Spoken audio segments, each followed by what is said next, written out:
இயேசு கிறிஸ்துவுக்குள் மிகவும் பிரியமான அன்பு சகோதர சகோதரிகளே, இயேசுவின் நாமத்தில் உங்களுக்கு சமாதான வாழ்த்துதல்களை உரித்தாக்கிக் கொள்ளுகின்றேன்.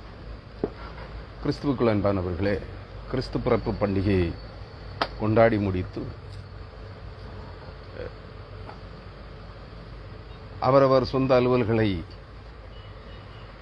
பார்க்க துவங்கி இருப்பீர்கள் என்று நம்புகிறேன்.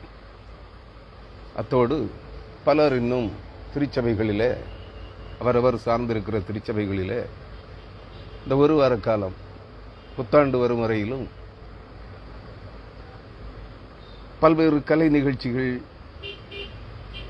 அல்லது ஆண்டு விழாக்களை நடத்தி கொண்டிருப்பீர்கள். அதற்கான ஆயத்தங்களில் இருப்பீர்கள். உங்கள் அனைவரையும் நான் இயேசு கிறிஸ்துவின் நல்ல நாமத்திலே வாழ்த்துகிறேன், வரவேற்கிறேன்.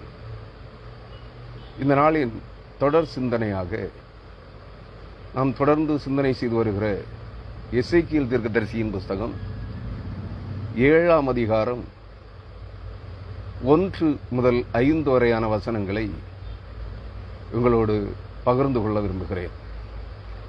மன விருப்பமுள்ள அன்பு சகோதர சகோதரிகள், இந்த இறைவார்த்தைகளோடு, இந்த தியான செய்திகளோடு இணைந்திருக்கலாம். கிறிஸ்துவுக்குள் அன்பானவர்களே, உங்கள் வேதாகமங்களை எடுத்துக்கொள்ளுங்கள். எசேக்கியேல் தீர்க்கதரிசியின் புஸ்தகம் 7ஆம் அதிகாரம் 1 முதல் 5 வரையான வசனங்களை படிக்க கேளுங்கள். பின்னும் கர்த்தருடைய வார்த்தை எனக்கு உண்டாகி, அவர் மனுபுத்திரனே, நீ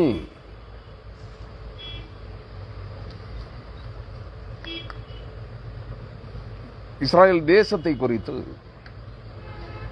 கர்த்தராகிய ஆண்டவர் சொல்லுகிறது என்னவென்றால், முடிவு வருகிறது, தேசத்தின் 4 முனைகளின் மேலும் முடிவு வருகிறது. இப்போதே உன்மேல் முடிவு வருகிறது. நான் என் கோபத்தை உன்மேல் வருவித்து உன் வழிகளுக்கு தக்கதாக உன்னை நியாயம் தீர்த்து உன் எல்லா அருவருப்புகளின் பலனையும் உன்மேல் வரப்பண்ணுவேன். என் கண் உன்னை தப்ப விடாது. நான் இறங்காமல் உன் வழிகளுக்கு தக்கதை உன்மேல் வரப்பண்ணுவேன். உன் அருவருப்புகளுக்கு தக்கது உன் நடுவில் வந்திருக்கும். அப்பொழுது நான் கர்த்தர் என்று அறிந்து கொள்வீர்கள். கர்த்தராகிய ஆண்டவர் சொல்கிறது என்னவென்றால், தீங்கு வருகிறது, இதோ ஏகமான தீங்கு வருகிறது. தீங்கு வருகிறது, இதோ ஏகமான தீங்கு வருகிறது என்று கர்த்தராகிய ஆண்டவர் சொல்லுகிறார் என்று இஸ்ராயேல் தெரிந்து கொள்ளப்பட்ட இறை மக்கள் வாழுகின்ற தேசங்களிலே, அதிலும் குறிப்பாக இஸ்ராயேல் தேசத்திலே கூறி அறிவிக்கும்படியாக எசேக்கியேல் தீர்க்கதரிசிக்கு தேவனாகிய கர்த்தர் கட்டளையிட்டிருக்கிறார். அதை அவன் அந்த நாட்களில் கூறி அறிவித்திருக்கிறான். இப்போதும் அது தொடர்ந்து அந்த அறிவிப்பு அறிவிக்கப்பட்டுக் கொண்டே வருகிறது. இது கடைசி காலமாக இருக்கிறபடியினால் இந்த அறிவிப்பு முழுமை பெறுகிற காலமாக வந்திருக்கிறது. பல்வேறு காலகட்டங்களில் இஸ்ராயேல் தேசத்திலும் தெரிந்து கொள்ளப்பட்ட இறை மக்கள் சிதறி வாழ்ந்த பல்வேறு நாடுகளிலும் அவர்களுடைய மிதமிஞ்சிய அக்கிரமங்களின் நிமித்தமாக, அருவருப்பான நடத்தைகளின் நிமித்தமாக அவர்களிடத்தில் தண்டனை தீர்ப்பு வந்திருக்கிறது பல்வேறு நிலைகளிலே. அதை வரலாற்றின் பக்கங்களிலே புரட்டி பார்த்தீர்கள் என்றால், கிமு 585ஆம் ஆண்டிற்கு பிற்பாடு கிபி 2223ஆம் ஆண்டு வரை பல்வேறு காலகட்டங்களில் அவர்களுக்கான தண்டனை தீர்ப்பு வந்து கொண்டுதான் இருக்கிறது. பூமி அனைத்தின் மேலும் இருக்கிற சகல மக்களினங்களுடைய அக்கிரமங்களுக்கான தண்டனை தீர்ப்பும் வந்து கொண்டுதான் இருக்கிறது. இன்னும் முழுமை பெறவில்லை என்பதை நான் உங்களுக்கு நினைவூட்ட விரும்புகிறேன். அருமையானவர்களே, இந்த செய்திகளை, இந்த 5 இறைவார்த்தைகளையும் தியானிக்கும் முன்பாக ஒரு நிமிடம் தலைவணங்கி மனதார இறை சமூகத்தில் ஜெபிப்போம். ஜெபம். மகா பரிசுத்தமும் நீடிய பொறுமையும் மிகுந்த கிருபையும் உள்ள இரக்கம் நிறைந்த பரலோக தகப்பனே, இந்த பரிசுத்த நாளின் நடுப்பகல் வேளையிலும் எளியவர்களாகிய நாங்கள் உம்முடைய இறைவார்த்தைகளின் வழியாக உம்மை நோக்கி பார்க்க தந்த கிருபைகளுக்காக உமக்கு நன்றி செலுத்துகிறோம்.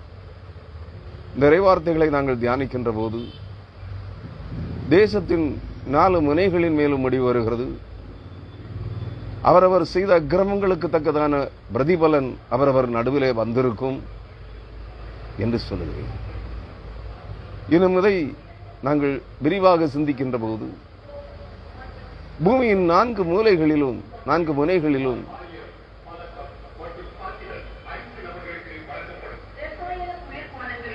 அவை சார்ந்த பூமி அனைத்தின் தேசங்களிலும் அனைத்து தேசங்களின் ஜனங்களின் நடுவிலும் அவரவர் அக்கிரமத்திற்கான அவரவர் தீய நடத்தைகளுக்கான முடிவு வருகிறது.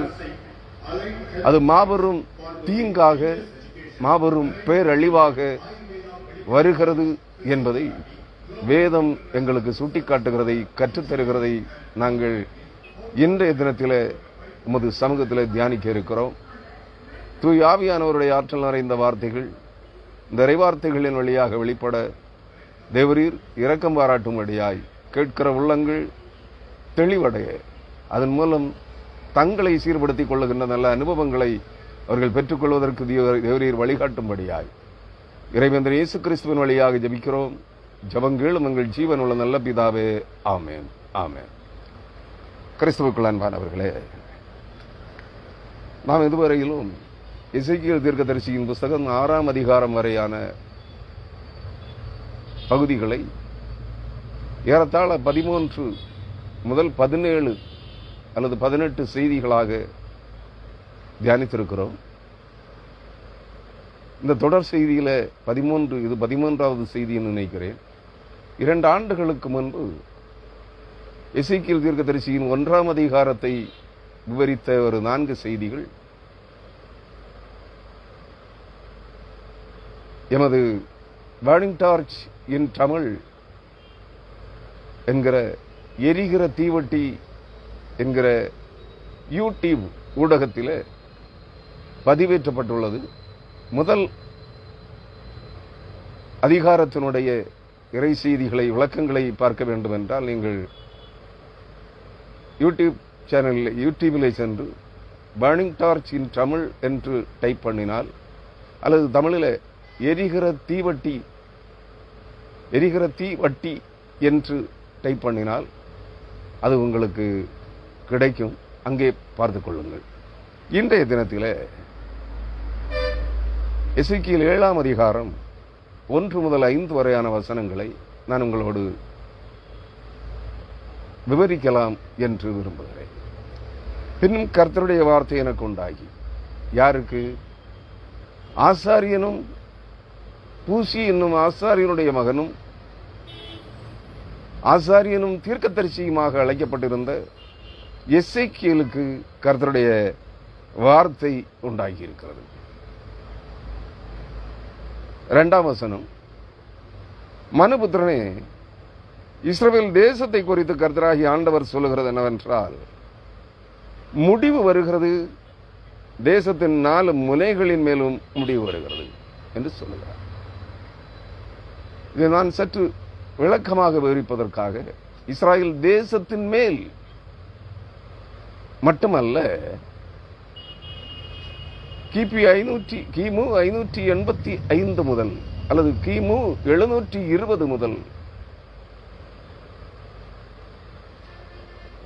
பூமி எங்கும் சிதறடிக்கப்பட்ட சமாரிய இஸ்ரவேலர்களும்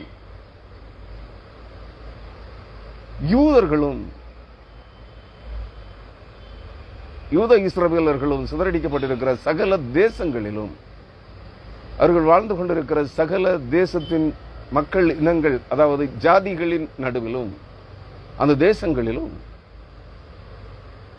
அந்தந்த இனக்குழுக்கள் செய்கிற அக்கிரமங்களுக்கான தண்டனை தீர்ப்புகள் வந்து கொண்டிருக்கிறது. நாம் வியாபாரம் அறிந்தவை. அருமையானவர்களே, அதைத்தான் இங்கே சுட்டிக்காட்டுகிறார். என்னவென்றால், முடிவு வருகிறது, தேசத்தின் 4 முனைகளின் மேலும் முடிவு வருகிறது. இந்த தேசத்தின் 4 முனைகளின் மேலும் என்று சொல்லுகின்ற வார்த்தை தேசங்களுக்கு பொருந்துமா என்று பார்த்தால் சர்வ நிச்சயமாக தேசங்களுக்கு மட்டும் பொருந்துவது அல்ல.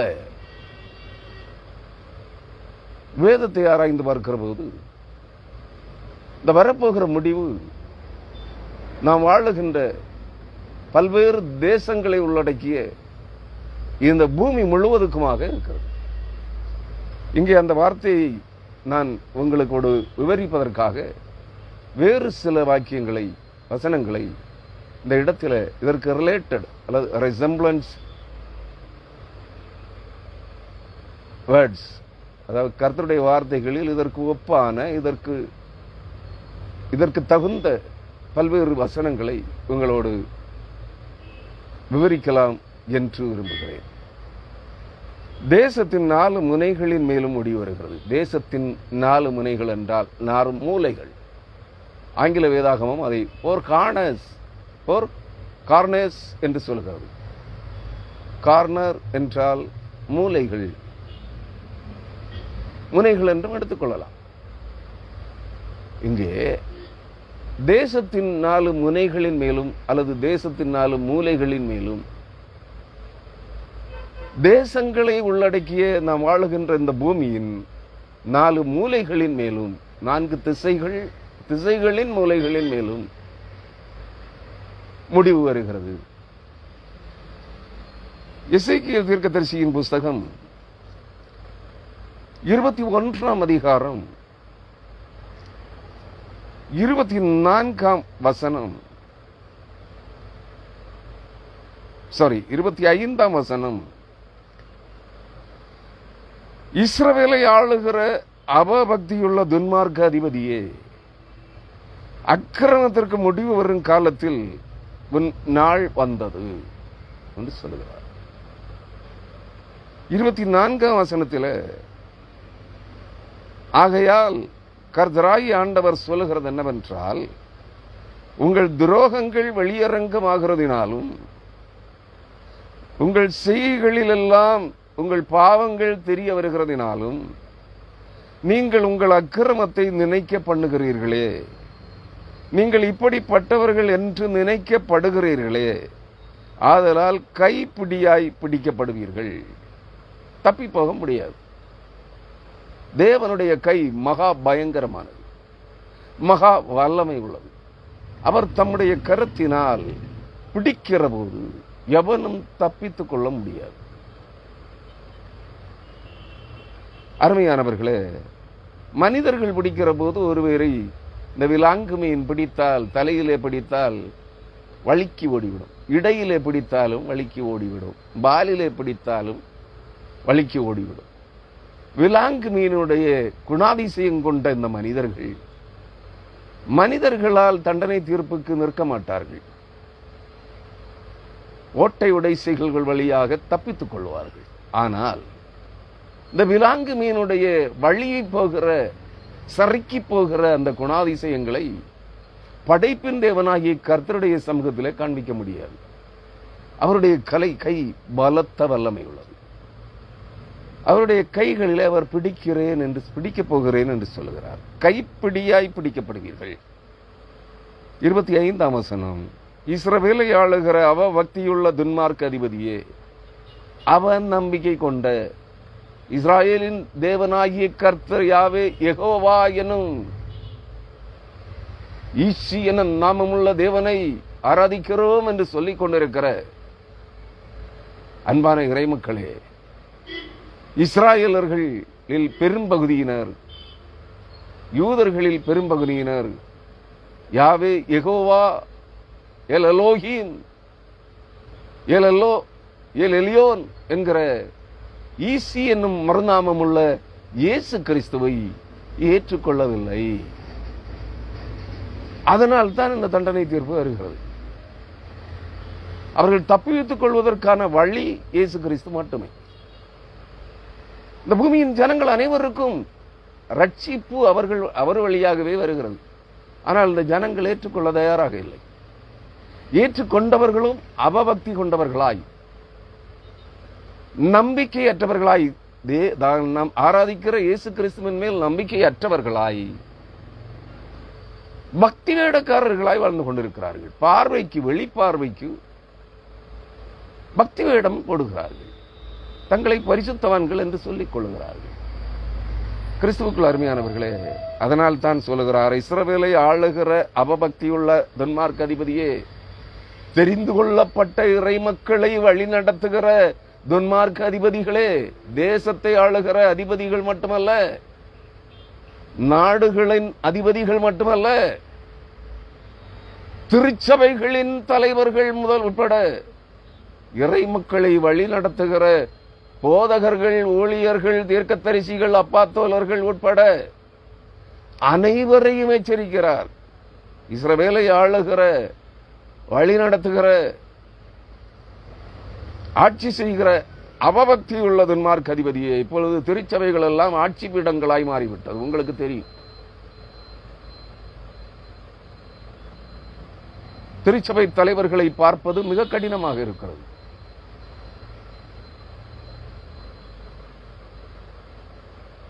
முதலமைச்சரை பார்த்து விடலாம், பிரதம மந்திரியை பார்த்து விடலாம், ஜனாதிபதியை பார்த்து விடலாம், மந்திரிமார்களை பார்த்து விடலாம். ஆனால் திருச்சபை தலைவர்களை பார்ப்பது என்பது மிக கேவலமான காரியம், கடினமாக இருக்கிறது. இவர்கள் கிறிஸ்துவின் பணியாட்கள், மக்களை நல்வழிப்படுத்த வேண்டியவர்கள், ஊதாரி கபோதிகளாக இருக்கிறார்கள். தங்களை அரசர்கள் என்று எண்ணிக்கொள்ளுகிறார்கள். அருமையானவர்களே, இங்கே சொல்லுகிறார், அதனால் அக்கிரமத்திற்கு முடிவு வரும் காலத்தில் அவரவர் தங்கள் தங்கள் அக்கிரமத்தின் அளவை பூர்த்தி செய்கிற காலம். ஒவ்வொருவருக்கும் இந்த அளவுக்கு இம்மட்டும் வா, மிஞ்சி வராதே என்று கடற்கரை, கடலுக்கு, சமுத்திரத்திற்கு, மாபெரும் பெரிய சமுத்திரங்களுக்கு கடற்கரை மணலை எல்லையாக வைத்திருக்கிறார். உங்களுக்கு தெரியும், இம்மட்டும் வா, மிஞ்சி வராதே, உன் அலைகளின் திரட்சி இந்த மணல் மேடுகளோடு நின்று போகட்டும் என்று சொல்லி இருக்கிறார். அதுபோல மனிதர்களுடைய அக்கிரமத்திற்கும் அளவு குறித்திருக்கிறார். அவரவர் தங்கள் தங்கள் அக்கிரமத்தை நிறைவு செய்கின்ற நாளிலே, தங்கள் அக்கிரமத்தின் அளவு பூர்த்தியாகின்ற, அவரவர் அக்கிரமங்களுடைய, அவரவர் நடப்பித்து வருகிற அக்கிரமங்களுடைய அளவு பூர்த்தி அடைகின்ற அந்த நாள் அவரவருடைய அக்கிரமத்துக்கு முடிவு காலம். அதைத்தான் சொல்லுகிறார், அக்கிரமத்துக்கு முடிவு வரும் காலத்தில் உன் நாள் வந்தது. நீ அணிந்திருக்கிற பாகையை, தலைப்பாகை, கிரீடத்தை எடுத்து போடு. அது இனி முன்போல் இராது. தாழ்ந்தவனை உயர்த்தி உயர்ந்தவனை தாழ்த்துவேன். இனி மனிதன் என்று மதிக்கப்பட தகுதியற்றவர்களை தேவன் உங்கள் ஸ்தானங்களிலே உயர்த்தப் போகிறார். அரசர்களைப் போல, ஜனாதிபதிகளைப் போல, முதலமைச்சர்களைப் போல வேடம் போடுகின்ற திருச்சபை அதிபதிகளே, அது லோக்கல் திருச்சபையாகட்டும், டயோசிசன் பேராயங்களாகட்டும், பல பேராயங்களை உள்ளடக்கிய தலைவர்களாகட்டும், உலக திருச்சபை தலைவர்களாகட்டும், இனி நீங்கள் அந்த உயர்ந்த ஸ்தானங்களிலே அரசர்களைப் போல கிரீடம் தரித்து அமர்ந்திருக்க மாட்டீர்கள். உயர்ந்தவனை தாழ்த்தி தாழ்ந்தவனை உயர்த்துவேன். யாரை அவர் உயர்த்தப் போகிறார்? பவுல் அப்போஸ்தலன் 1 கொரிந்தியர் மற்றும் 2 கொரிந்தியர் அதிகாரங்களிலே சொல்லுவாரே, ஞானிகளை தள்ளி பைத்தியக்காரர்களை, பலவீனர்களும் பைத்தியம் என்று எண்ணப்படுகிறவர்களையும் உயர்த்துகிற தேவன் இனி தாழ்ந்தவர்களை, பைத்தியம் என்று எண்ணிக்கொண்டிருக்கிறவர்களை, பைத்தியக்காரர்கள் என்று தூசிக்கப்படுகிறவர்களை உயர்ந்த திருச்சபையின் உயர்ந்த ஸ்தானங்களிலே தெரிந்து கொள்ளப்பட்ட இறைமக்களை வழிநடத்துகிற தலைவர்களாக உயர்த்தப் போகிறார். எதிர்பார்த்திராத நபர்கள் அந்த இடங்களை அலங்கரிப்பார்கள். அதை நீங்கள் காணப்போகிறீர்கள். ஆகவே எசேக்கியேல் 21 அதிகாரம் 29 வசனத்தையும் கூட சொல்லிவிட்டு நான் அந்த 4 மூலைகள் 4 முனைகள் அல்லது 4 மூலைகளை குறித்து வேறொரு வசனத்தை உங்களோடு விவரிக்க விரும்புகிறேன். இந்த எசேக்கியேல் 21 அதிகாரம் 29 வசனம், அக்கிரமத்திற்கு முடிவு வரும் காலத்தில் வந்த தங்களுடைய, அதாவது அவரவருடைய நாளுக்கு ஏதுவாகி கொலையுண்டு போனவர்களுடைய பிடரிகளோட கூட உன்னை துன்மார்க்கரின் கையினால் விழப்பண்ணும்படிக்கு உனக்கு அபத்தமானது தரிசிக்கப்படுகிற போதும் உனக்கு பொய் நிமித்தம் பார்க்கப்படுகிற போதும் பட்டயம் உருவப்பட்டது, பட்டயமே உருவப்பட்டது, வெட்டவும் சங்கரிக்கவும் அது மின்னத்தக்கதாய் துலக்கப்பட்டிருக்கிறது என்று சொல்லுகிறார். எப்படி ஒவ்வொருவரும் தங்கள் அவரவர் அக்கிரமத்தின் அளவை பூர்த்தி செய்கிற காலத்திலே என்ன செய்கிறார்களாம்? அவர்களுடைய அக்கிரமத்திற்கு முடிவு வருகிற, அக்கிரமத்தின் அளவு பூர்த்தியாக்கப்பட போகிற அந்த நாட்களின் முடிவிலே கொலையுண்டு போனவர்களுடைய பிடரிகளோடு ஜலப்பிரளய காலம் முதல் இன்று வரை அநியாயமாய் கொல்லப்பட்டவர்கள், தங்கள் பாவ அக்கிரமங்கள் நிமித்தமாய் கொலை செய்யப்பட்டவர்களுடைய பிடரிகள், அவர்களுடைய ஆவி ஆன்மாக்களோடு, கொலை அனிகிலேட்டட் ஹியூமன் ஸ்பிரிட்ஸ், கொல்லப்பட்டவர்களுடைய ஆவிகளோடு கைகோர்த்து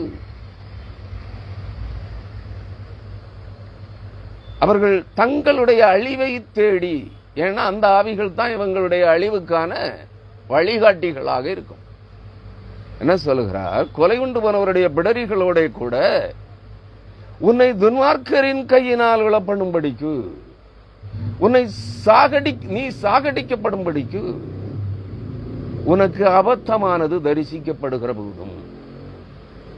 அதான் இங்க பாக்குறீங்கல்ல, எல்லா மதங்களிலும், கிறிஸ்தவம் மட்டுமல்ல, எல்லா மதங்களிலும் குறி சொல்லுகிறவர்கள் இருக்கிறார்கள். ஊடகங்களை திறந்து பார்த்தால் தெரியும்.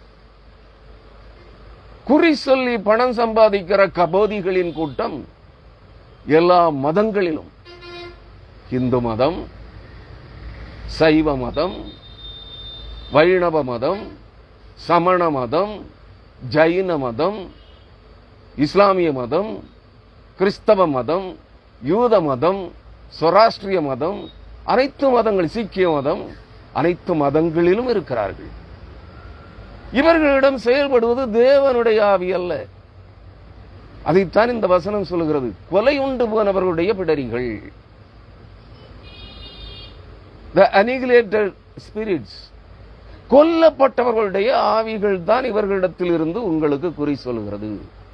கிறிஸ்தவர்களிடமிருந்து தரிசன குறி, தீர்க்க தரிசனம் என்ற போர்வையில் குறி சொல்லுகிற ஆவிகள் அனைத்தும் கொலை உண்டு போனவர்கள், சாகடிக்கப்பட்டவர்களின் ஆவிகள்.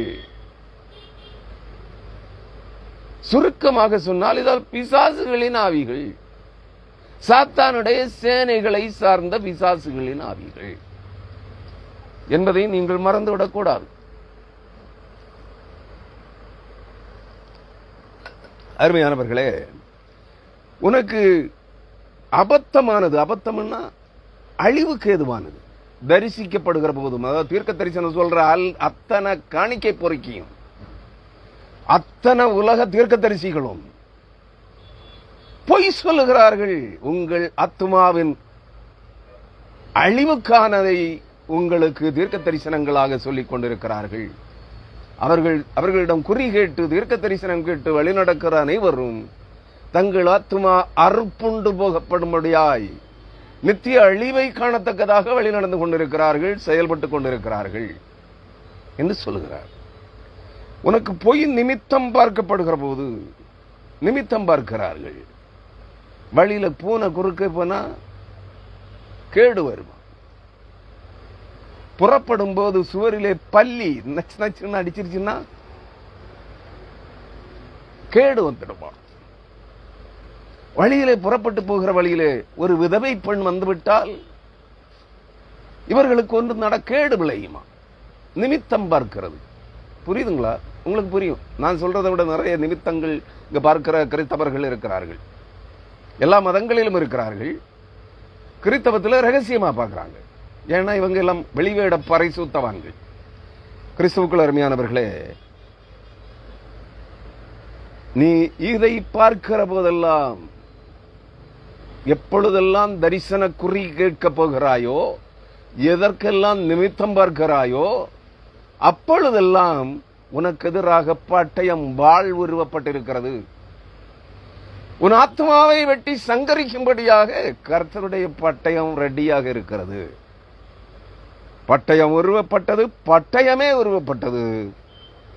வெட்டவும் சங்கரிக்கவும் அது மின்னத்தக்கதாய் துலக்கப்பட்டிருக்கிறது. இவைகளின் முடிவு என்னமாயிருக்கும்?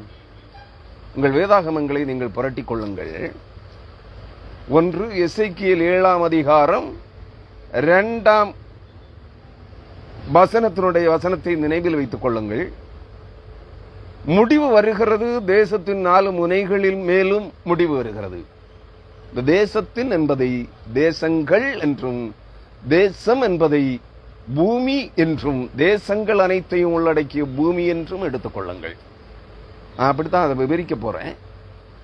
உங்கள் வேதாகமங்களை எடுத்து வெளிப்படுத்தின விசேஷம் 7ஆம் அதிகாரத்திற்கு நேராக உங்கள் வேதாகமங்களை திருப்பிக் கொள்ளுங்கள். வெளிப்படுத்தின விசேஷம் 7ஆம் அதிகாரம். பரிசுத்த யோவான் திவ்ய வாசகனாகிய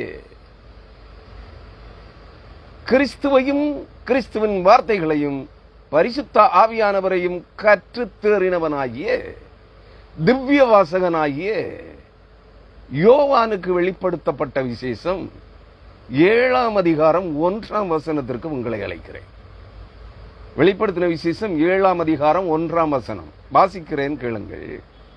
இவைகளுக்கு பின்பு பூமியின் 4 திசைகளிலும் 4 தூதர்கள் நின்று, பூமியின் மேலாவது, சமுத்திரத்தின் மேலாவது, ஒரு மரத்தின் மேலாவது காற்று அடியாதபடிக்கு பூமியின் 4 காற்றுகளையும் பிடித்திருக்க கண்டேன். இவைகளுக்கான அர்த்தம் என்னன்னு கேட்கணும். இங்கேயும் அந்த 4 திசைகளிலும் அல்லது 4 முனைகளிலும் என்கிற வார்த்தைக்கு ஆங்கில வேதாகமம் 4 கார்னர்ஸ் என்று தான் சொல்கிறது. 4 மூலைகள் அல்லது 4 முனைகள். இங்கே தமிழ் வேதாகமம் அதை சற்று விளக்கமாக சொல்லுகிறது. இவைகளுக்கு பின்பு பூமியின் 4 திசைகளிலும் 4 தூதர்கள் நின்று, பூமியின் மேலாவது, சமுத்திரத்தின் மேலாவது, ஒரு மரத்தின் மேலாவது காற்று அடியாதபடிக்கு பூமியின் 4 காற்றுகளையும் பிடித்திருக்க கண்டேன். நன்றாக நினைவில் வைத்துக் கொள்ளுங்கள். பூமியின் 4 திசை, வானத்தின் பூமியின் 4 திசைகளிலும் நின்று இந்த பூமியின் 4 முனைகளுக்கும் தீங்கு முடிவு வரும்படியாக பூமியின் 4 முனைகள் அல்லது 4 மூலைகளையும் பிடித்திருக்கிற அந்த காற்றுகளை பிடித்திருக்கிற தூதர்கள் 4 பேர் யார்? சகரியா தீர்க்கதரிசியின் புஸ்தகம் 6ஆம் அதிகாரத்தை நீங்கள் புரட்டினால் வானத்தின் 4 ஆவிகள், 4 குதிரைகள் பூட்டப்பட்ட 4 ரதங்கள் புறப்பட்டு வருகிறது. வெண்கல பர்வதங்கள் ஆய் இருந்தன. அவைகள் சர்வலோகத்திற்கும் ஆண்டவராயிருக்கிறவருடைய சமூகத்தில் இருந்து புறப்படுகிற வானத்தின் 4 காற்றுகள் அல்லது 4 ஆவிகள் என்று எழுதப்பட்டிருக்கும். அந்த 4 ரத வீரர்களின் 4 தூதர்கள் தான் இவர்கள். சகரியா 1ஆம் அதிகாரத்தில் சொல்லப்பட்டிருக்கிற புள்ளி புள்ளியான குதிரை, சிவப்பு குதிரை, வெள்ளை குதிரை, கருப்பு குதிரை ஆகிய குதிரைகளில் ஏறி வருகிற சகரியா 6ஆம் அதிகாரத்திலும் இதே குதிரைகள் சுட்டி காட்டப்பட்டிருக்கும். சகரியா 1ஆம் அதிகாரத்திலும் அதே குதிரைகள் சுட்டி காட்டப்பட்டிருக்கும்.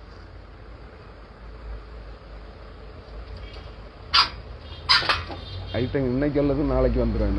இன்னைக்கு ஈவினிங் அல்லது நாளைக்கு வந்துடும். வெளிப்படுத்தின விஷயத்துல விளக்கம் வர இருக்கா? பார்க்கட்டு 1-2 இருக்கும்னு நினைக்கிறேன். இருந்தால் ஒரு 6 செகண்ட் தான் எடுக்கும். அப்படியா? 6-7 எப்போ முடியும்? இது ஒரு இன்னும் ஒரு 1/2 hourக்குள்ள முடியும்.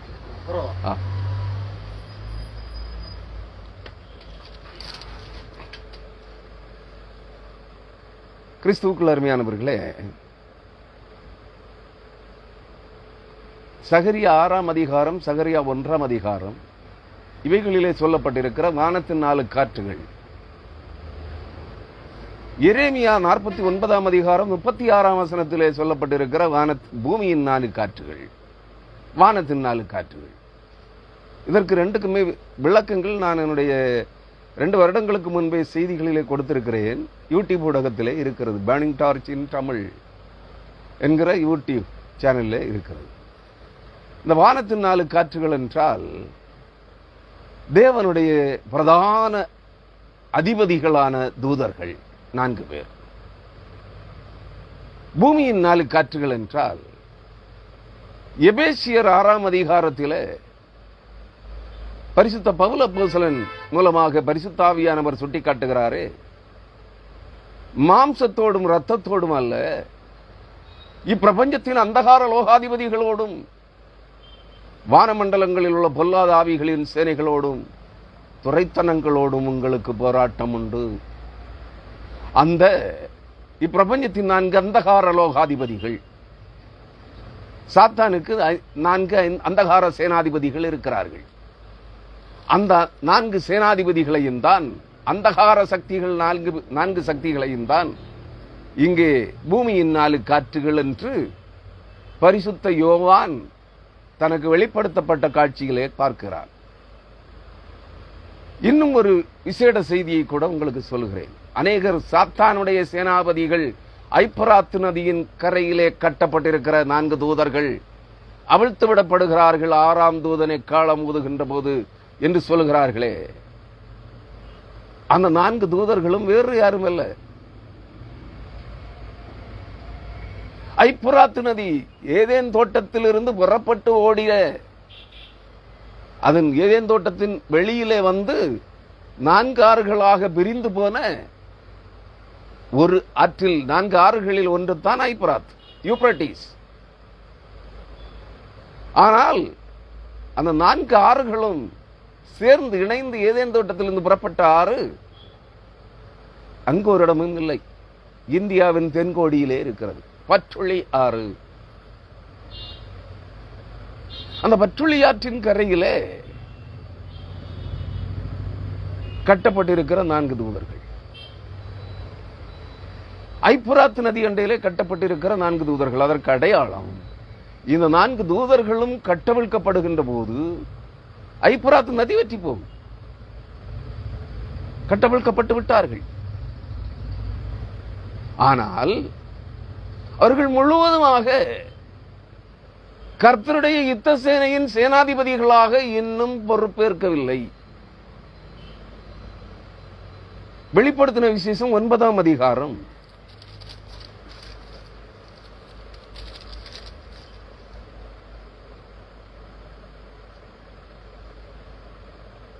எக்காலத்தை 14ஆம் வசனம், எக்காலத்தை பிடித்திருந்த 6ஆம் தூதனை நோக்கி ஐப்புராத் என்னும் பெரிய நதி அண்டையிலே கட்டப்பட்டிருக்கிற 4 தூதர்களையும் அவிழ்த்து விடு என்று சொல்ல கேட்டேன். 15ஆம் வசனம், அப்பொழுது மனுஷரில் 3இல் 1 பங்கை கொல்லும்படிக்கு 1 மணி நேரத்திற்கும் 1 நாளுக்கும் 1 மாதத்திற்கும் 1 வருஷத்திற்கும் ஆயத்தமாக்கப்பட்டிருந்த அந்த 4 தூதர்களும் அவிழ்த்து விடப்பட்டார்கள்.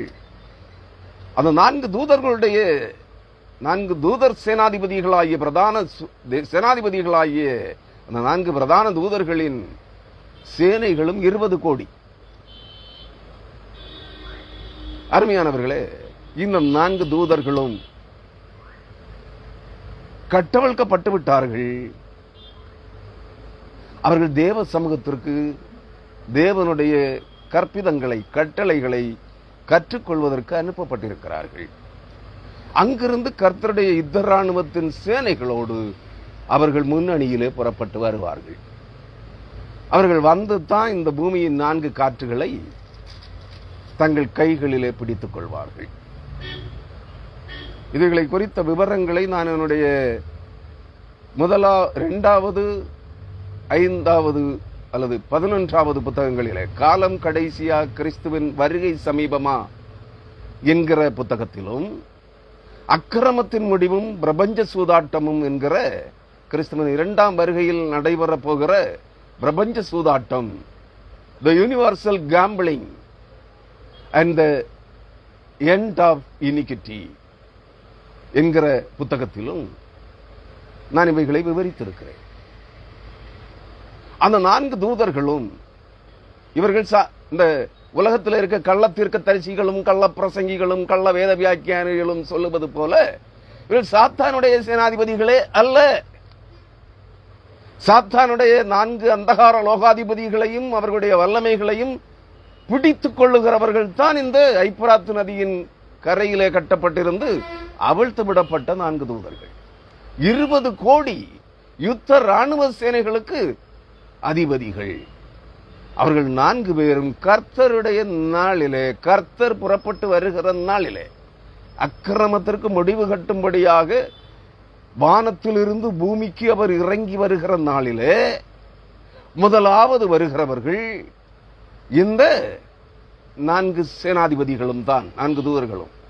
வந்து என்ன செய்ய போறாங்க? அதைத்தான் வெளிப்படுத்தின விசேஷம் 7ஆம் அதிகாரம் 1ஆம் வசனம் சொல்லுகிறது. ஏன் நான் இதை இவ்வளவு தெளிவா விவரிக்கிறேன் என்றால், சுமார் 24 ஆண்டுகளுக்கு முன்பு அந்த புத்தகங்கள்ல எழுதியிருக்கிறேன். ஒரு பெரிய தண்ணீர் தடாகத்தின் மேல் ஒரு ஸ்திரீ, ஒரு பெண், நீ சொல்றீங்களா பாரத் மாதா, பூமி தாய், இவள் சர்வ லட்சணமும் கொண்ட ஒரு குடும்ப ஸ்திரீயாக திரளான தண்ணீர் தடாகத்தின் மேல் நின்று கொண்டிருக்கிறாள். தண்ணீர் தடாகத்தின் நடுவில் நின்று கொண்டிருக்கிறாள். எனக்கு அதை பார்த்தபோது ஆச்சரியமாக இருந்தது. எப்படி ஒரு பெண் தண்ணீர்களின் மேல் நின்று கொண்டிருக்கிறாள்? நம்மால தண்ணிக்கு மேல நிற்க முடியாது இல்லையா? அவள் நின்று கொண்டிருக்கிறாள். அப்பொழுது அந்த தண்ணீர் தடாகத்தின் 4 திசைகளிலும் வடமேற்கு எல்லை, தென்மேற்கு எல்லை, வடகிழக்கு எல்லை, தென்கிழக்கு எல்லை ஆகிய 4 மூலைகளிலும் 4 தூதர்கள் என்று அவளிடத்தில் இருந்த அந்த தீய சக்திகள் 4ஐயும் தங்கள் கைகளிலே பிடித்துக் கொண்டிருக்கிறார்கள்.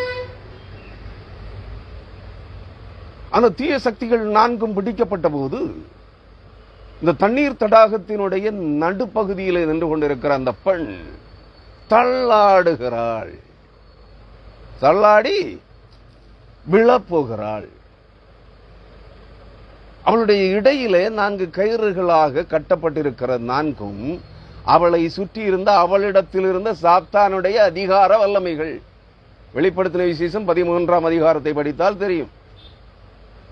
அந்த ஸ்திரீ, அந்த கர்ச்சிக்கிற சிசப்பான மிருகமாகிய கர்ச்சிக்கிற சிங்கத்தின் மேல வந்திருக்கிற அந்த பெண்ணுக்கு வலு சர்ப்பம் தன்னுடைய முழு சிங்காசனத்தையும் தன்னுடைய வல்லமைகளையும் கொடுத்தது. அதான் சாத்தானுடைய அந்தகார லோகாதிபதிகளின் 4 சக்திகளையும் சாத்தானுடைய சிங்காசனத்தையும் சாத்தான் அந்த பெண்ணுக்கு கொடுத்தது. அதை பிரதான தேவதூதர்களாகிய வானத்தின் 4 காற்றுகளாகிய 4 தூதர்கள் அந்த 4 தீய சக்திகளாகிய சாத்தானுடைய அந்தகார லோகாதிபதிகளின் வல்லமைகளை பிடிக்கிற போது இந்த பெண் என்றால் சமுத்திரத்தின் நடுவிலே, சமுத்திரத்தின் ஆழத்திலே நிலைநிறுத்தப்பட்டிருக்கிற இந்த பூமி, அந்த பெண், இந்த பூமி ஒரு பெண், நன்றாக புரிந்து கொள்ள வேண்டும். வானராக்கினி, குயின் ஆஃப் ஹெவன், வானத்தின் ராணி. நன்றாக புரிந்து கொள்ளுங்கள். இந்த வானராக்கினிக்குத்தானே பலி போடுகிறீர்கள். இந்த வானராக்கினிக்குத்தானே பணியாரம் சுட்டு பொங்கல் போடுகிறீர்கள். தேவனை ஆராதிக்கிறோம் என்று சொல்லிக் கொண்டு இந்த வானராக்கினிக்குத்தானே நீங்கள் பலியிட்டு அவளுக்கு தூபம் காட்டுகிறீர்கள். எரேமியா 14 அதிகாரம் 44 அதிகாரங்களை படியுங்கள். நீங்கள் இதைத்தானே செய்கிறீர்கள். அவள் பிடிக்கப்படுகிறாள். அவளிடத்தில் இருக்கிற சாத்தானுடைய 4 அந்தகார லோகாதிபதிகளாகிய 4 தீய சக்திகளின் காற்றுகள் பிடிக்கப்படுகிறது. பூமி தள்ளாடுகிறது. அதான் பூமியின் 4 திசைகளின் மேலும் 4 மூலைகளிலும் முடிவு வருகிறது. தேசத்தின் 4 முனைகளிலும் 4 மூலைகளிலும் பூமியின் 4 திசைகளிலும் அதன் 4 மூலைகளிலும் 4 முனைகளிலும் அது பிடிக்கப்படுகிறது. பூமி தள்ளாடத் தொடங்குகிறது. உலகத்தின் இந்த பூமியில் வாழுகிற மனிதர்களுடைய அக்கிரமத்தின் மிகுதியினுடைய முடிவு சம்பவிக்க போகிறது. புரியுதுங்களா?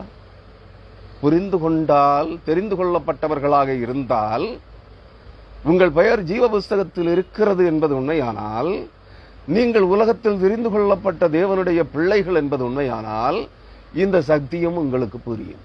இல்லைன்னா கள்ள தீர்க்கதரிசிகள் சொல்லுகிற இந்த 4 ஐப்பராத்து நதி அண்டையில் கட்டப்பட்டிருக்கிற 4 தூதர்களும் அவர்களுடைய 20 கோடி யுத்த சேனைகளும் சாத்தானுடைய சேனைகள் என்று நம்புங்கள். எனக்கு ஒன்றும் இல்லை. ஏன்னா அவங்க தீர்க்கதரிசிகளும் இந்த தீர்க்க தரிசன குறி சொல்லி காணிக்கை பொறுக்கிகள் எல்லாம் வேத வியாக்கியானம் பிரபல வேத வியாக்கியான போதகர்கள் எல்லாம் அப்படித்தான் சொல்லுகிறார்கள். கிளாரன்ஸ் லார்கின் என்கிற ஒருவர் சுமார் 50 ஆண்டுகளுக்கு முன்பு வெளிப்படுத்தின விசேஷத்தை குறித்து ஒரு விளக்க உரை, ஒரு புத்தகம் எழுதினார். அதுல அநேக பொய்கள் இருக்கிறது. ஏன்னா அவருக்கு அண்ணு தெரிஞ்சதா எழுதினார், விளக்கம் எழுதினார். அந்த விளக்கங்களை, அந்த பொய்களையே இன்றைக்கு இருக்கிற புறம்போக்கு நாதாரி வெளிப்படுத்தல் பெறுகிற கள்ள தீர்க்கதரிசிகள், கள்ள அப்பாத்தோலர்கள் எல்லாம் பிரசங்கித்துக் கொண்டிருக்கிறார்கள். எல்லா பயலும் அதே தான் காப்பி அடிக்கிறான். இங்க ஒருத்தனுக்கும் வெளிப்படுத்தப்படல. கிளாரன்ஸ் லார்கின் என்கிற ஆங்கிலேயர் எந்த வெளிப்படுத்தலும் வியாக்கியானங்களை எழுதினாரோ அதைத்தான் அத்தனை பயலும் இங்க இருக்கிற அத்தனை காணிக்க பொறுக்கியும் எழுத்தின்படியே காப்பி அடிக்கிறான். யாருக்கும் வெளிப்படுத்தின விசேஷம் வெளிப்படுத்தப்படவில்லை.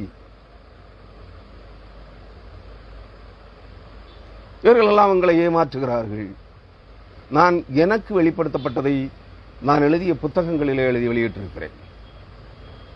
இன்றைக்கல்ல, நேற்றைக்கல்ல, 24 ஆண்டுகளுக்கு முன்பு எழுதி வெளியிட்டிருக்கிறேன். பல்வேறு திருச்சபைகளிலே செய்தியாக கொடுத்திருக்கிறேன். யூடியூப் முகநூலிலும் பல்வேறு செய்திகளை கொடுத்திருக்கிறேன். இன்றைக்கும் கொடுக்கிறேன். பல விருப்பம் இருந்தா கேளுங்க. நான் 3 ஆண்டுகளாக சொல்லிக் கொண்டிருக்கிறேன். உலகத்தின் அக்கிரமங்களுக்கு முடிவு வரப்போகிறது. வானமும் பூமியும் சமுத்திரமும் ஒரே நேரத்தில் குலுக்கப்பட போகிறது. எங்கும் பேரழிவுகள், கடல் புயல்கள், தண்ணீர் தடாகங்களாக பூமி மாறும். கோவில்கள், கொட்டாரங்கள் அனைத்திலும் தண்ணீர் புகுந்து கொள்ளும். சிலைகள் எல்லாம் விழும். உயர்ந்த மாட மாளிகைகள், கோட கோபுரங்கள், கோவில்கள், திருச்சபைகள் அனைத்தும் தரைமட்டமாகும். பூமியில் 1/3 பங்கு ஜனக்கூட்டம் மாபெரும் பேரழிவுகளால் அழிக்கப்படுவார்கள். கேட்கிறவங்க ஒருத்தனும் இல்லை. எல்லாவனும் ஊட்டி பூடங்கள்ல குறி சொல்றவன், ஜாதகம் பார்க்கிறவன், சங்கு உருட்டுறவன், இந்த கள்ள புறம்போக்கு தீர்க்கதரிசி காணிக்க பொறுக்கிகள், இவங்களுக்கு ஆயிரக்கணக்கில், லட்சக்கணக்கில், கோடிக்கணக்கில் பேர்கள் இவர்களை பின்பற்றுகிறார்கள். அந்த அவர்கள் சொல்லுகிற குறி சொல்லுகிறதை கேட்கிறார்களே ஒழிய வேத வசனங்களுக்கு கொடுக்கப்படுகிற சத்திய வியாக்கியானங்களை கேட்பதற்கு ஒரு நாயும் இல்லை. ஏன்? சத்தியத்தை கேட்க இவர்கள் விரும்பவில்லை. பொய்களை நம்பி பொய்களின் பின்னே ஓடிக்கொண்டிருக்கிறார்கள். ஏன்? இவர்கள் சாத்தானுடைய சேனைகளாகிய வஞ்சிக்கிற பொல்லாத ஆவிகளால், பேய்களின் ஆவிகள், பிசாசுகளின் ஆவிகளால், மரித்து போன குறி சொல்லுகிற மரித்து போன மனுஷிக ஆவிகளால் வழி நடத்தப்படுகிறார்கள். நீங்கள் அதை புரிந்து கொள்ள வேண்டும். வரும் நாளிலே, இன்றைக்கு புரிந்து கொள்ளாதவர்கள் அந்த நாள் வெகு சீக்கிரமாய் உங்கள் நடுவிலே வந்து கொண்டிருக்கிறது. அந்த நாளிலே அறிந்து கொள்வீர்கள் என்பதை உங்களுக்கு சுட்டிக்காட்ட விரும்புகிறேன். பூமியின் 4 காற்றுகளையும் பிடித்திருக்க கண்டேன். அந்த நாள் அக்கிரமத்திற்கு முடிவு வருகிற நாள். ஏன்னா நான் என்னுடைய புத்தகங்களிலே எழுதிய நோவா காலத்து ஜல பிரளயத்திற்கு பிந்தின 4441 ஆண்டு டிசம்பர் மாதம் மிருகசீரிஷ நட்சத்திரம் மாபெரும் உலகம் பூமி முழுவதிலும் கொண்டாடப்படுகிற ஒரு மாபெரும் பண்டிகை நாளில் உலகத்தின் அக்கிரமத்திற்கு முடிவு வருவதற்கான எச்சரிக்கை மணி அடிக்கும். அதான் 2024 ஆண்டு டிசம்பர் 24, 25 தேதிகளில் சுமார் 2.5 லட்சம் ஜனங்கள் ஒரே நாளிலே சுனாமி பேரலைகளால் விழுங்கப்பட்ட வாரிக் கொள்ளப்பட்டார்கள். இது 19ஆம் ஆண்டு முடிந்திருக்கிறது. இன்னும் சில வாரங்களோ சில மாதங்களோ 2024 துவக்கத்தில் சில மாதங்களுக்குள் பூமியின் அக்கிரமங்களுக்கான முடிவு வரும். சர்வ நிச்சயம், இது சத்தியம். நாளும் நேரமும் நட்சத்திரமும் எனக்கு சொல்ல முடியாது. சுனாமி வந்த அதே நாளும் நட்சத்திரமாகவும் இருக்கலாம். நாளும் நட்சத்திரம்னா அந்த மிருகசீரிஷம் பௌர்ணமி உலக மகா பண்டிகை ஏதாயிலும் நடைபெறுகிற நாளாக இருக்கலாம், இல்லாமலும் இருக்கலாம். ஆனால் அது வருகிறது. அதற்கான கால அவகாசம் முடிய போகிறது. அருமையானவர்களே, அந்த நாளிலே இந்த சம்பவம் வெளிப்படுத்தின விசேஷம் 7ஆம் அதிகாரம் 1ஆம் வசனம், எசேக்கியேல் தீர்க்கதரிசியின் புஸ்தகம் 7ஆம் அதிகாரம் 2ஆம் வசனம் நிறைவு பெறும். அன்று ஆகாய் தீர்க்கதரிசி சொல்லுகிற ஆகாய் தீர்க்கதரிசியின் புஸ்தகம் 2ஆம் அதிகாரம் 6-7 வசனங்கள் சொல்லுகிற, மீண்டும் ஒரு முறை நான் வானத்தையும் பூமியையும் சமுத்திரத்தையும் வெட்டாந்தரையையும் அசைய பண்ணுவேன். 7ஆம் வசனம், சகல ஜாதிகளாலும் விரும்பப்படுகிறவர் வருவார். தெரிந்து கொள்ளப்பட்ட இந்த ஆலயத்தை நான் மகிமையினால் நிரப்புவேன் என்று சொல்கிறார். தெரிந்து கொள்ளப்பட்ட தேவ ஜனமே, உங்கள் இருதயங்களும் உங்கள் ஆத்துமாக்களும் உங்கள் சரீரங்களும் தேவனுடைய மகிமையினால் நிறைக்கப்பட வேண்டும் என்றால் கர்த்தர் வர வேண்டும். அந்த யுத்த ராணுவங்களுக்கு முன்னே கர்த்தர் வருகிறார். ஏசாயா 13ஆம் அதிகாரம் 4-5 வசனங்கள், கர்த்தர் வருகிறார். அவர் வானத்தின் கடையாந்தர தேசங்களில் இருந்து வருகிறார். தம்முடைய யுத்த ராணுவத்தை லக்கம் பார்க்கிறார். அந்த யுத்த ராணுவத்திற்கு முன்பாக கர்த்தர் வருகிறார். அருமையானவர்களே, அந்த நாள் வெகு சமீபமாக இனி வாரங்களோ மாதங்களோ தான் இருக்கிறது, வருடங்கள் இல்லை என்று நினைத்துக் கொள்ளுங்கள். நாட்களும் வாரங்களும் மாதங்களுமே மீதம் இருக்கிறது. அந்த நாளிலே இவைகள் சம்பவிக்கும். நான் திரும்பவும் எசேக்கியேல் 7ஆம் அதிகாரம் 3ஆம் வசனத்திற்கு வருகிறேன்.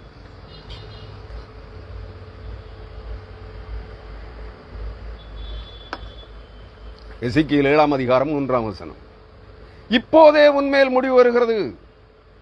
வந்துவிட்டது, வந்து கொண்டிருக்கிறது இல்லையா? இஸ்ரவேல் தேசத்திலே அக்டோபர் 7ஆம் தேதி வர தொடங்கிவிட்டது, இன்னும் முடியவில்லை. ஏன்னா முதல்ல அங்கதான் வரும், அங்க யுத்தம். நான் அப்போதே சொன்னேன், இது இஸ்ரவேலர்களும் யூதர்களும் செய்த அக்கிரமத்திற்கான தண்டனை தீர்ப்பு. ஹமாஸ் தீவிரவாதிகளாகிய பெலிஸ்தியர்களும் இஸ்மவேலர்களும் செய்த, காசா பகுதியில் குடியிருக்கிறவர்களும் எருசலேமில் செய்த அக்கிரமத்திற்கான தண்டனை தீர்ப்பு இன்னும் முடியவில்லை. 82 நாட்கள் ஆயிற்று, இன்னும் முடியவில்லை. அருமையானவர்களே, இந்தியாவிலே ஆஸ்திரேலியாவிலே கடந்த நேற்றென்றது அல்லது முந்தின நாள் 1.5 லட்சம் பேர் சத்துமடைந்திருக்கிறார்கள். நிலநடுக்கம், பூமி அதிர்ச்சி, கடல் புயல். எல்லா தேசங்களிலும் நடைபெற்றுக் கொண்டிருக்கிறது. ஏன் இந்தியாவிலே கடந்த 17ஆம் தேதி முதல் சென்னை மாவட்டம், சென்னை பட்டணம் முழுவதும், தமிழகத்தின் தென்பகுதிகள், திருநெல்வேலி, தூத்துக்குடி, தென்காசி மாவட்டங்கள் முழுமையாக சீரழிந்திருக்கிறது. தண்ணீர் எங்கிருந்து வந்தது? ஒரே நாள் மழை. வீடுகள் எல்லாம் கழுத்தளவு வெள்ளம், குடியிருப்புகள் எல்லாம் தனி தீவுகளாக மாறி இருக்கிறது. இன்னும் தண்ணீர் வடிந்த பாடில்லை. தேவன் சமுத்திரத்து ஜலங்களை அள்ளி கொண்டு வந்து பூமியின் சாலத்தின் மேல் ஊற்றுகிறவர். மறந்து விடாதிருங்கள், இயற்கை பேரழிவுகளை பட்டயங்களாக அனுப்புகிறார். இவைகள் அனைத்தையும் பார்க்கலாம். இவைகள் எல்லாம் எச்சரிப்பு. மனம் திரும்பு, மனம் திரும்பு, மனம் திரும்பு பாவியே, அக்கிரமக்காரனே, அநியாயக்காரனே, கள்ள விசுவாசியே, கள்ள தீர்க்கதரிசியே, கள்ளப்போஸ்தலனே, கள்ள கிறிஸ்தவர்களே, மனம் திரும்புங்கள். நீங்கள் உங்கள் பக்தி வேடம் போட்டது போதும், மனம் திரும்புங்கள் என்பதற்கான எச்சரிப்பின் துணிகள் இதைகள் அனைத்தும். தேவனுடைய எச்சரிப்பின் சத்தம் எக்கால துணிகள். மிக்ஜம் புயலாகட்டும், வளிமண்டல மேலடுக்கு சுழற்சியாகட்டும், கீழடுக்கு சுழற்சியாகட்டும், தமிழகத்திலே பெய்த பெருவெள்ளங்களாகட்டும், ஆஸ்திரேலியா மற்றும் பல்வேறு நாடுகளில் ஏற்படுகிற நிலநடுக்கங்களாகட்டும், தேவனுடைய எச்சரிப்பின் சத்தம் இவைகளை பார்க்கிலும் 40 மடங்கு அதிகமாய் அந்த நாள் வானமும் பூமியும் சமுத்திரமும் குலுக்கப்பட போகிறது. பூமியின் 4 முனைகளும், பூமியின் 4 திசைகளும், பூமியின் 4 மூலைகளும், பூமியின் 4 காற்றுகளும் பிடிக்கப்படுகிற நாளிலே இந்த பூமி தன் இடத்தை விட்டு அசைந்து ஒரு குடிசையை போல் பெயர்ந்து விழும்படியாக குலுக்கப்படும். ஏசாயா 13ஆம் அதிகாரம் 1 முதல் 13 வரையான வசனங்களையும், ஏசாயா 24ஆம் அதிகாரம் கடைசி 8-10 வசனங்களையும் படித்து பாருங்கள். பூமி ஒரு குடிசையை போல் பெயர்த்து போடப்படும். தாங்குவீர்களா? அந்த நாள் அக்கிரமத்திற்கான முடிவு வருகிற நாள். உலகத்தின் பூமியின் ஜனங்களுடைய வானத்திலும் பூமியிலும் சமுத்திரத்திலும் பூமியின் ஜனங்கள் நடப்பித்துக் கொண்டிருக்கிற அக்கிரமங்களுக்கான முடிவு. வானத்தில் ஆகாய விரிவில் பல லட்சம் டன் எந்திர கழிவுகள் மிதந்து கொண்டிருக்கிறது. இது அக்கிரமத்தின் முடிவில்லையா? சமுத்திரத்தில் பல ஆயிரம் கோடி டன் கழிவுகள், எந்திர கழிவுகளும் அணுக்கழிவுகளும் மிதந்து கொண்டிருக்கிறது. பூமியில் பல லட்சம் கோடி டன் அநியாயங்களும் அக்கிரமங்களும் பூமியை சீரழித்திருக்கிறது. அக்கிரமத்திற்கு முடிவு வர வேண்டாமா? அதான் அவர் வானத்தையும் பூமியையும் சமுத்திரத்தையும் குலுக்கப் போகிறார். வானத்தின் 4 தூதர்கள் பூமியின் 4 திசைகளில் நின்று பூமியின் 4 காற்றுகளை வானத்தின் மேலாகிலும் சமுத்திரத்தின் மேலாகிலும் பூமியின் மேலாகிலும் ஒரு மரத்தின் மேலாகிலும் காற்றடியாதபடிக்கு பூமியின் தீய சக்திகள் 4ஐயும் பிடிக்கிறார்கள். அழிவு மகாபயங்கரமாயிருக்கும். அந்த நாள் ஒரே நாளிலே 80 லட்சம் பேர் செத்து மடிய போகிறார்கள். பல நாட்களாக சொல்லுகிறேன், நாளும் நேரமும் எனக்கு தெரியாது. நீ மனம் திரும்ப பாவியே, பக்தி வேடம் போட்டது போதும். நீ எந்த மதத்தை பின்பற்றுகிறவனாகவும் இரு, எந்த சாமியை கும்பிடுகிறவனாகவும் இரு, உன் தீய நடத்தைகளை விட்டு விலகு, மனம் திரும்பு. ஆண்டவராகிய இயேசு கிறிஸ்துவே உன் ஆத்துமாவின் ரட்சிப்புக்கு ஒரே வழி என்று நீ அவரை ஏற்றுக்கொள், அவரை பின்பற்று, அவருடைய சமூகத்தில் மண்டியிடு. அவருடைய ரத்தம் உன்மேல் தெளிக்கப்படும்.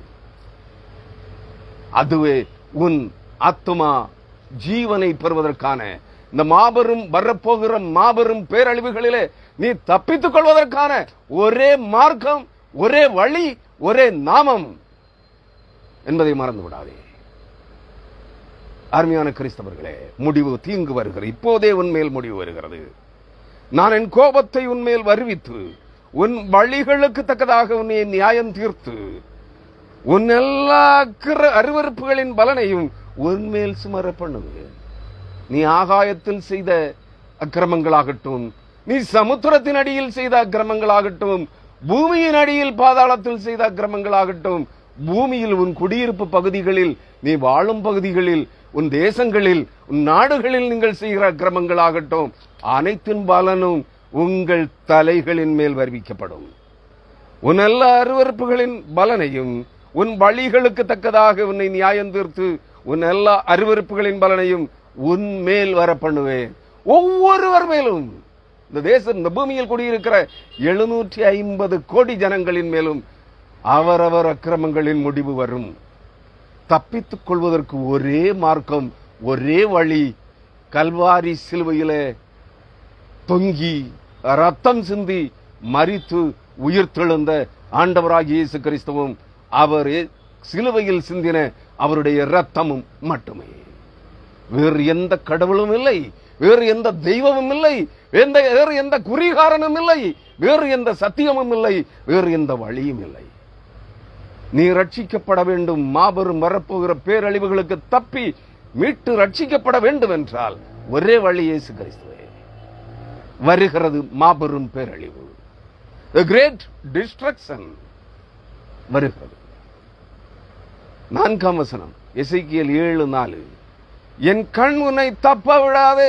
தேவனுடைய கண்கள் நீ தப்பி எங்கேயும் மறைந்து கொள்ள முடியாது. அதுதான் சொல்லுகிறார், என் கண் உன்னை தப்ப விடாது. ஒவ்வொருவருக்கும் சொல்லுகிறார், ஒருவருக்கல்ல, இந்த பூமியில் இருக்கிற அனைத்து ஜனங்களுக்கும் சொல்லுகிறார். என் கண் உன்னை, ஒவ்வொருவருக்கும் தனித்தனியாக சொல்லுகிறார், என் கண் உன்னை தப்ப விடாது. நான் இறங்காமல், இரக்கம் பாராட்ட மாட்டார். தேவன் மகா இரக்கம் நிறைந்தவர், நீடிய பொறுமை உள்ளவர், கிருபை உள்ளவர், அமேசிங் கிரேஸ், ஆச்சரியமான கிருபை. இதெல்லாம் அந்த காலம் முடிய போகிறது. அவர் கிருபை உள்ளவராக, இரக்கம் நிறைந்தவராக, அன்புள்ளவராக இருந்த காலம் முடிய போகிறது. குமாரன் கோபம் கொள்ளாமலும், சங்கீதம் 2:12, குமாரன் கோபம் கொள்ளாமலும் நீங்கள் வழியிலே நீங்கள் சாகாமலும் இருக்கும்படிக்கு அவரை இப்பொழுதே முத்தம் செய்யுங்கள். ஒரே மார்க்கம். அருமையானவர்களே, என் கண் உன்னை தப்ப விடாது. நான் இறங்காமல் உன் வழிகளுக்கு தக்கதை உன்மேல் வர பண்ணுவேன். அது சர்வ நிச்சயமாக அவரவர் நடத்தைக்கும், அவரவர் வழிகளுக்கும், அவரவர் சிந்தனைகளுக்கும், அவரவர் வாயின் வார்த்தைகளுக்கும், அவரவர் செயல்களுக்கும், அவரவர் கிரியைகளுக்கும் தக்கது அவர்கள் நடுவில் வந்திருக்கும். உன்மேல் வர பண்ணுவேன். உன் அருவருப்புகளுக்கு தக்கது உன் நடுவில் வந்திருக்கும். அப்பொழுது நான் கர்த்தர் என்று அறிந்து கொள்வீர்கள் என்று சொல்லுகிறார். அப்பொழுது ஜீவனுள்ள தேவன் யார்? வானத்தையும் பூமியையும் சமுத்திரத்தையும் அவைகளில் உள்ள அனைத்தையும், காணப்படுகிறவைகளையும் காணப்படாதவைகளையும் விஞ்ஞானிகளால் கண்டுபிடிக்கப்பட்டிருக்கிறவைகளையும் படைத்தவர் யார் என்பதை, சர்வ வல்லமையுள்ள தேவன் யார் என்பதை அறிந்து கொள்வீர்கள் என்று சொல்லுகிறார். பல கோடி, பல லட்சம் தேவர்கள் இருக்கலாம் உங்களுக்கு, 33 கோடி தேவர்கள் இருக்கலாம் உங்களுக்கு. ஆனால் அவர்களெல்லாம் தேவர்களும் அல்ல, தேவனும் அல்ல. யார் உண்மையான தேவன், யார் உண்மையான கடவுள், யார் உண்மையான கர்த்தர், யார் உண்மையான படைப்பாளி என்பதை அன்று காண்பீர்கள். எசேக்கியேல் 7:5 கர்த்தராகிய ஆண்டவர் சொல்கிறது என்னவென்றால், தீங்கு வருகிறது, இதோ ஏகமாய் தீங்கு வருகிறது. தீங்குன்னா மாபெரும் பேரழிவுகள் வருகிறது. உன் ஆத்மாவுக்கு பட்டயம் ஆயத்தமாயிருக்கிறது. தீங்கு வருகிறது, இதோ தீங்கு வருகிறது. அடுத்த செய்தியை சனிக்கிழமை அன்று மாலை 4 மணிக்கு இதே ஊடகத்தில், இந்த ஊடகமும் யாராலும் எந்த காணிக்கை பொறுக்கி கள்ள தீர்க்கதரிசியாலும் கள்ள பிரபல பிரசங்கியார்களாலும் ஹேக் செய்து முடக்கப்படவில்லை என்றால், இதே ஊடகத்தில் அடுத்த செய்தியை வருகிற சனிக்கிழமை என்று மாலை 4 மணிக்கு தருகிறேன். ஏனெனில் எனது முந்தைய ஊடகங்கள் அனைத்தும், முகநூல் ஊடகங்கள் அனைத்தும் திருநெல்வேலியை சார்ந்த ஒரு கள்ள காணிக்கை பொறுக்கி பிரசங்கியாலும் பிரபல பிரசங்கியாலும் விசாகப்பட்டினத்தை சார்ந்த ஒரு காணிக்கை பொறுக்கியாலும் முடக்கப்பட்டிருக்கிறது. இதுவும் இதற்கு முன்பு 4 முறை என்னுடைய முகநூல் ஊடகங்கள் 5000 சப்ஸ்கிரைபர்ஸ், அதாவது ஃப்ரெண்ட்ஸ் இருந்த ஊடகங்கள் பைபிள் ட்ரூத்ஸ், வேபாரர் பரதேசி, பைபிள் ட்ரூத்ஸ், இப்படி 4 முறை அவைகளும் முடக்கப்பட்டன. இப்பொழுது முடக்கப்பட்டது 5வது முறை. இதுவும் முடக்கப்படுமானால் நான் வேறு ஏதாயிலும் ஊடகம் வழியாக, ஒரு முகநூல் ஊடகம் வழியாக ஒரு புதிய ஊடகத்தை உருவாக்கி அதன் வழியாக உங்களோடு பிரசங்கிப்பேன், அவ்வளவு. இல்லைன்னா இதே ஊடகத்தில் பர்னிங் டார்ச், ஃபயரி டங்ஸ் என்கிற எரிகிற தீவட்டி, நெருப்பு நாவுகள் என்கிற இந்த முகநூல் ஊடகத்தின் வழியாக சனிக்கிழமை உங்களை மீண்டும் சந்திக்கும் வரை கர்த்தருடைய வார்த்தைகள் உங்கள் ஆத்துமாக்களின் மீட்புக்காக உங்களோடு பேச கடவது. கர்த்தர் இவைகளை உங்களுக்கு அருள் செய்திருக்கிறார். கர்த்தருடைய பரிசுத்த நாமத்திற்கு மகிமை உண்டாகட்டும். ஆமென். ஹல்லேலூயா, ஹல்லேலூயா.